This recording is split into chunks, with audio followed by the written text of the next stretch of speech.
The stock market taking another steep plunge yesterday after the Federal Reserve raised interest rates to fight inflation. But that can be a double-edged sword. Business reporter Alexis Christoforous joins me again now with more on this. Alexis, thank you. We are in the midst, as you know, as you've been reporting, of the worst week of stocks since March of 2020. The S&P 500, which is reflected in most retirement accounts, is down 6% this week. So not should investors be worried, but I guess how much should investors be worried? Right. It's important to look at this sort of through the right lens, depending on your time horizon regarding your investments. But I can tell you that 6% down this week, that number is a lot worse for the year. I'm sorry to share, but the S&P 500 is down 24% since reaching its high back on January 3rd. And a lot of economists who are predicting a recession believe the S&P 500 could fall another 10 to 15% from where it is now if and when that recession does indeed come. And I feel like we just keep repeating ourselves on this point, but I think it's an important one to make. If you don't need your money in the next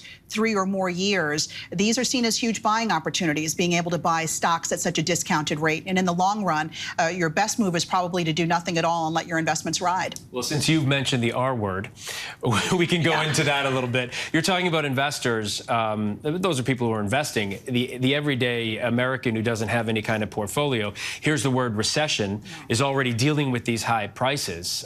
What are you looking for as we head into what could be a recession? Looking for the consumer and the strength of the consumer right now, because consumer spending started to contract last month, down 0.3%. That was a little bit of a surprise because spending was holding up really nicely underneath all of the pressures of higher grocery prices, higher rent prices, also up 26% year over year. And we're all paying more at the gas pump. But we're starting to see consumers now be a little more thoughtful about their purchases, and it wouldn't surprise me in the months ahead to see consumer spending continuing to pull back. But again, that's what the Fed wants to see, because if we can get consumer demand under control, we have a good shot at getting inflation under control. Something consumers don't want to see outside of high prices is layoffs, and layoffs increased slightly this week. Yes. How concerning is that? I wouldn't get too bent out of shape about it. The jobless claims, these are the claims that people apply for when they're applying for unemployment, inched up a little bit. It could just mean that companies in the weeks ahead are going to start to raise their the layoff announcements as they too deal with high inflation. And just quickly before we go, yeah, to survive this, you have some quick tips. Quick tips. If you have debt, especially credit card debt, try to pay it down or consolidate that credit card debt. Right now, interest rate on credit cards about 16.6%. Will probably near 20% at the end of the year. And guess what? We're going to finally be starting to make more money on the money in the bank. If you can put some money in a high-yield savings account or a CD, you're going to make a little bit more money. Thank you, as always. I wrote them all down. Alexis Christoforous. I appreciate it. Sure. All right.